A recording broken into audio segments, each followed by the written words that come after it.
Hello, नमस्कार, शुभ सकाळ मंडळी. कसे आहात? मजेत ना? मी पण मस्त आहे. घेऊन आली आहे तुमच्यासाठी 9 मार्चचा ठरलं तर मगच्या एपिसोडचा रिव्ह्यू. काल आपण पाहिलं होतं की साक्षीला 3 महिन्यांसाठी अर्जुनने जेलमध्ये पाठवलं आहे. आता कोर्टाचा सीन तर संपला आहे, पण सायलीने अर्जुनला लक्षात आणून दिलं आहे की कालपासून तो घरी नव्हता म्हणून त्याचे आईवडील त्याची काळजी करत आहेत. आता सुभेदारांच्या घरी कल्पनाताई आणि प्रतापराव अजूनही अर्जुनच्या काळजीत आहेत.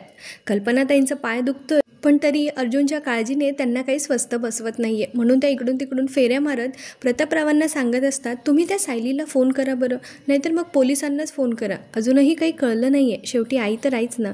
प्रतापराव कल्पनाताईंना सांगत असतात, हे बघ, तू काळजी करू नकोस, मी करतो सायलीला फोन, तू आधी बैस, नाही तर तुझा पाय दुखेल.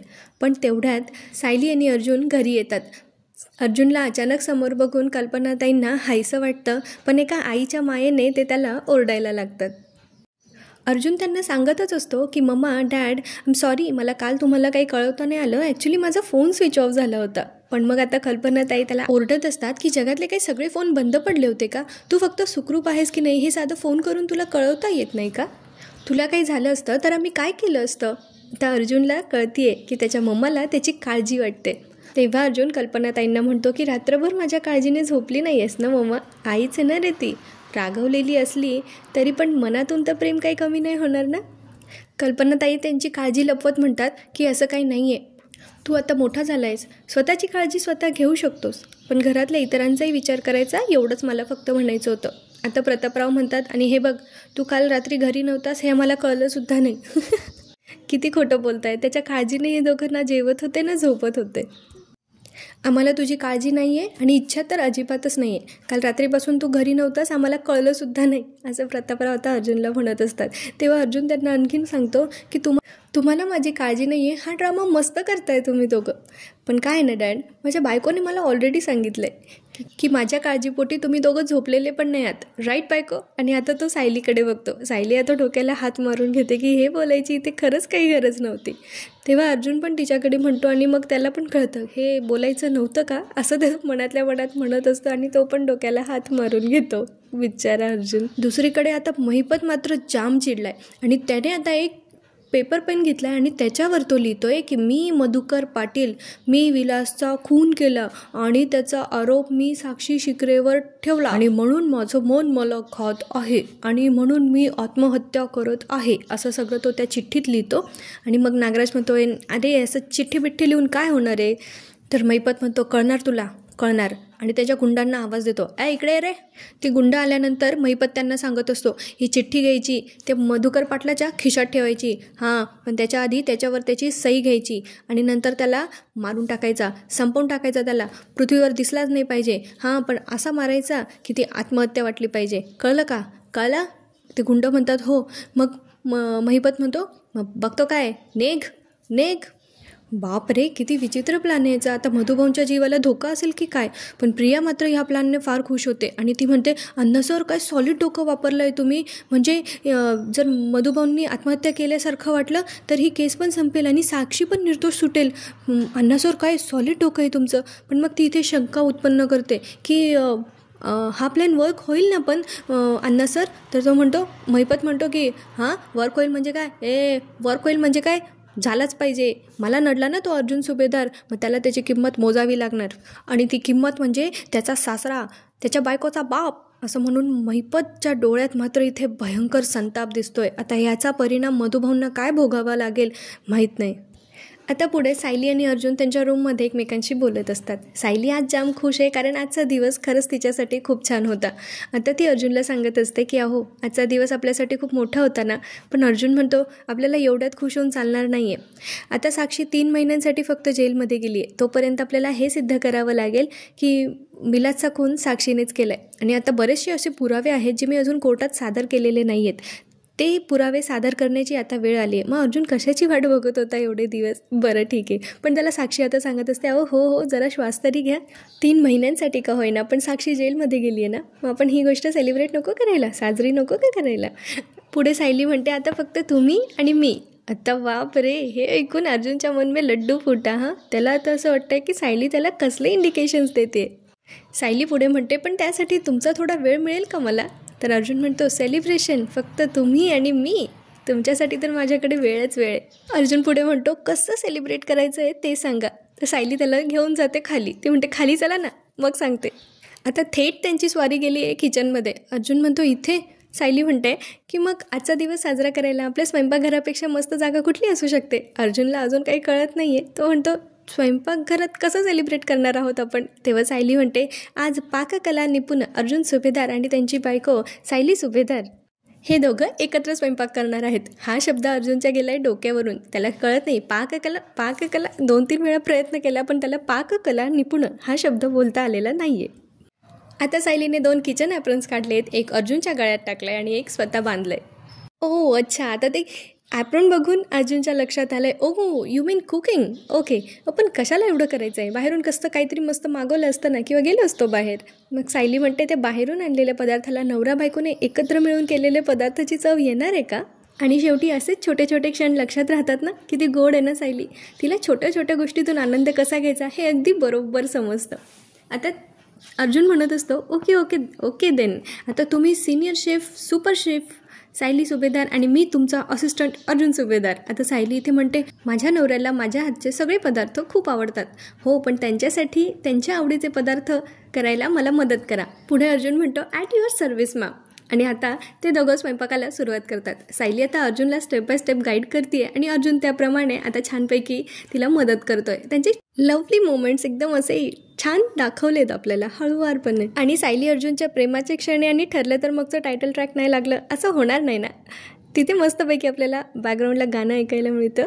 तुझ्या विना ना सुचेल काही मनात माझ्या दिसशी तू मग ठरला तर मग ठरला तर मग ठरला तर मग. आणि अर्जुन आणि सायली एकमेकांकडे प्रेमाने बघत बघत स्वयंपाक करत असतात. आणि अशा प्रकारे त्यांची प्रेमाने केलेली आप्यांची रेसिपी आता फळाला आली आहे. त्यांचे आप्पे रेडी झालेत आणि त्यांचं जेवण पण तयार झालंय. दोघं आता त्यांच्या रूममध्ये त्यांचं जेवण घेऊन आलेत. आणि अर्जुनने आता पहिला बाईट घेतला या जेवणाचा. आणि तो मग म्हणतो तुम्ही सुपर शेफ नाही आहात, तुम्ही सुपर डुपर शेफ आहात. मी तुम्हाला खात्रीने सांगतो की कुठल्याही 7 स्टार हॉटेलमध्ये सुद्धा ना ही टेस्ट मला मिळाली नसती. आता सायली त्याला बघून हसत असते.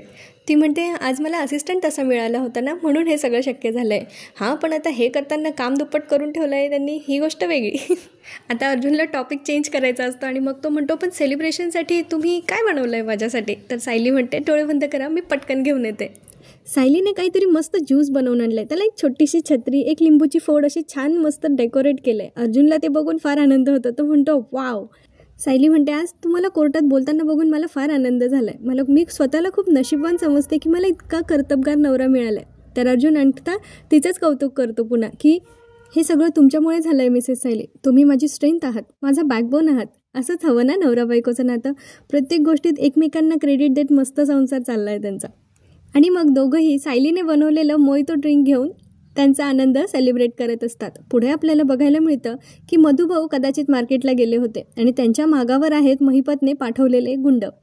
मधुभाऊंना थोडी शंका आली आहे की ते गुंड त्यांचा पाठलाग करता येते. मधुभाऊ आता धावपळ करत त्यांच्यापासून पिच्छा सोडवण्याचा प्रयत्न करत असतात.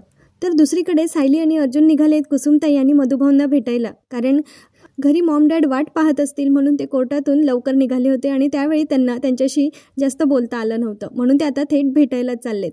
सायलीला रस्त्यात काहीतरी आठवतं आणि ती अर्जुनला गाडी थांबवायला सांगते. अर्जुन म्हणतो काय झालं. तर सायली म्हणते आले 5 मिनिटात. आणि ती कुसुमताईंना जलेबी आवडते म्हणून जलेबी आणि मधुभाऊंसाठी ढोकळा घेऊन येते. कशी असते ना लेक, तिला सगळ्यांची काळजी असते. तर अर्जुन म्हणतात तुम्हाला सगळ्यांना काय आवडतं ते बरोबर माहिती असतं. आणि ते पुन्हा आता कुसुमताईंच्या घराकडे निघतात. इकडे आता मधुभाऊ घरी पोहोचलेत पण बहुतेक कुसुमताई घरात नाहीये आणि म्हणून मधुभाऊंनी आता आतून दरवाजा बंद करून घेतलाय. हे गुंड आता त्यांच्या चाळीपाशी येऊन थांबलेत. चाळीच्या गेटवरच ते विचार करताय की आता काय करायचं. हा म्हातारा तर गेला आतमध्ये निघून. तर ते म्हणतात चल आतमध्ये जाऊनच त्याला आता ठोकूयात. आणि म्हणून ते डिरेक्टली घरात जातात. मधुभाऊ त्या गुंडांना पाहून फार घाबरतात. ते आरडाओरडा करतात कुणी आहे का, वाचवा कुणी आहे का. पण बहुतेक दरवाजा लावलेला असल्यामुळे त्यांचा आवाज कुणालाही बाहेर जात नाही. आणि ते गुंड नंतर मधुभाऊंना बंदुकीचा धाकही दाखवतात, त्यांचं तोंड दाबतात आणि मग म्हणतात की ए म्हाताऱ्या चुपचाप या कागदावर सही कर. आता ते म्हणतात मधुभाऊ की मी कोणत्याही कागदावर सही करणार नाहीये. तर दुसरा गुंड म्हणतो का तू अनपढ आहेस का. तर हा गुंड म्हणतो हे बघ तुझी मुलगी सासरी गेली आहे ना, शुभच्या कागदावर सही कर, नाहीतर तिला तिकडूनच उचलून तिचे तुकडे तुकडे तुकडे करेल. म्हणून मधुभाऊ आता घाबरतात आणि ते त्या कागदावर सही करायला जातात. त्यांच्या डोक्यावर दुसऱ्या गुंडाने बंदूकही ठेवलेली असते. मधुभाऊंना स्वतःच्या जीवाची पर्वा तर नसते, पण सायलीला वाचवण्यासाठी ते त्या कागदावर सही करतात. त्या कागदावर लिहिलेलं असतं की मीच विलासचा खून केलाय आणि त्याचा आरोप साक्षीवर टाकलाय आणि आता म्हणून मला हे सहन होत नाहीये, तर मी आत्महत्या करतोय. म्हणजे एक प्रकारे महिपतने मधुभाऊंकडून कबुली जबाबच लिहून घेतलाय. ते गुंड आता मधुभाऊंचं तोंड दाबून त्यांचा जीव घेण्याचा प्रयत्न करतात, जेणेकरून ती आत्महत्या वाटेल. पण तेवढ्यात तिथे कुसुमताई येतात आणि त्यांना हे सगळं दृश्य पाहून फार भीती वाटते आणि त्या ओरडायला लागतात, मधुभाऊ अहो कोण आहात तुम्ही लोक, काय करताय, मधुभाऊंना का मारताय? आणि त्या आजूबाजूच्या लोकांना आवाज द्यायला लागतात, वाचवा वाचवा म्हणून. आणि इथे बराच वेळ त्यांची हातापाई सुरू असते. तेवढ्यात तिकडे सायली आणि अर्जुन चाळीपर्यंत पोहोचलेले असतात आणि त्यांना कुसुमताईंचा हा झटापटीचा आवाज आणि वाचवा वाचवा म्हणण्याचा आवाज ऐकायला येतो. सायली अर्जुन पण धावपळ करत घरात येतात. तेव्हा बराच वेळ त्यांचं हे दृश्य आपल्याला बघायला मिळतं आणि त्यानंतर ते गुंड खिडकीतून पळून जातात. त्यानंतर मधुभाऊ सुखरूप आहेत ना याची खात्री कुसुमताई, अर्जुन आणि सायली हे करून घेतात. त्यांना उशी वगैरे देतात, पिण्यासाठी पाणी देतात आणि अर्जुन नंतर त्या गुंडांच्या मागावर जातो. तो बराच वेळ त्यांना पकडण्याचा प्रयत्न करतो, पण ती गुंड काही अर्जुनच्या हाती लागत नाही, ती पळून जातात. अर्जुन पुन्हा हताश होऊन घरी येतो. आता सायली आणि कुसुमताई मधुभाऊंची काळजी करत असतात. अर्जुनही थोड्या वेळाने येतो, पण तो सायलीला सांगतो की ती गुंड त्याला सापडली नाहीत आणि ती पळून गेली. मग कोण असतील ते लोक, काय कशासाठी मारत होते, असं सगळं मधुभाऊंना विचारत असतात. तेव्हा मधुभाऊ सांगतात की त्यांनी एका कागदावर माझ्याकडून सही घेतली आणि त्या कागदावर असं लिहिलेलं होतं की मीच साक्षीचा खून केला आहे आणि मला हे गिल्ट आता सहन होत नाहीये, म्हणून मी आत्महत्या करतोय. आणि त्यावरून आता सायलीच्या लक्षात येतं की हे नक्की महिपत माणसं असतील. आणि कुसुमताई म्हणतात की एक प्रकारे कबुली जबाब लिहून घेतल्यासारखंच झालं हे. आता अर्जुन पण म्हणतो, म्हणजे जर मधुभाऊंनी गुन्हा कबूल केला तर साक्षी आरामात कोर्टातून सुटेल आणि म्हणून महिपत आता त्यांच्या जीवावर उठलाय. आता सगळ्यांनाच काळजी वाटते की मधुभाऊंना आता या सगळ्यातून कसं वाचवायचं ते. तर तेव्हा अर्जुन आता मधुभाऊंना सांगतो की तुम्ही आमच्याकडे येऊन राहा, तिथे तुम्ही सेफ असाल. पण मधुभाऊंना ही गोष्ट काही पटत नाहीये. ते म्हणतात की बघा, मला तुमच्या घरी येण्याचा आग्रह करू नका, कारण आता सध्या परिस्थिती अशी आहे की मी ते नाही करू शकत. अर्जुन म्हणतो की तुमच्या जीवापेक्षा महत्त्वाचं काही नाहीये, पण मधुभाऊ काही ऐकून घ्यायला तयार नसतात. तेव्हा सायली म्हणते की नका आग्रह करू त्यांना, ते खूप मानी आहेत आणि नाही ऐकणार ते. मग कुसुमताई म्हणतात की काका काकू आणि आश्रमातली मुलं जिथे राहतात तिथे जाऊन राहूया का? पण अर्जुन म्हणतो की महिपत सगळ्यात आधी तिथे शोधेल, त्यामुळे ती पण सेफ जागा नाहीये.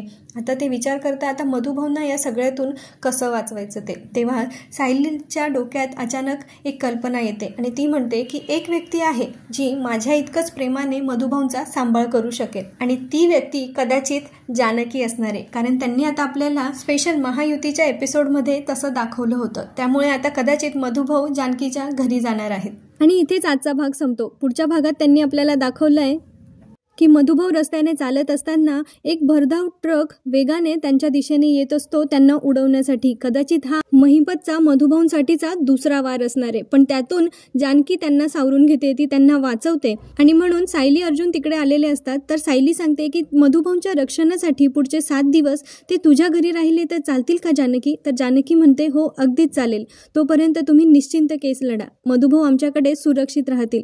आणि या चौघांचं हे सगळं बोलणं ऐश्वर्या ऐकत असते आणि तिच्या डोक्यात आता काहीतरी प्लॅन शिजताय आणि ती म्हणते की दुसऱ्यांचा बाप वाचवण्याच्या नादात आता मी तुमच्या बापाचा बळी घेणार आणि तुम्हाला त्यात अडकवणार. आणि मग ती स्वतःशीच हसत म्हणत असते ठरलं तर मग. आणि तेव्हा तिच्या मागे जानकी आणि आपली सायली उभ्या असतात अगदी खंबीरपणे.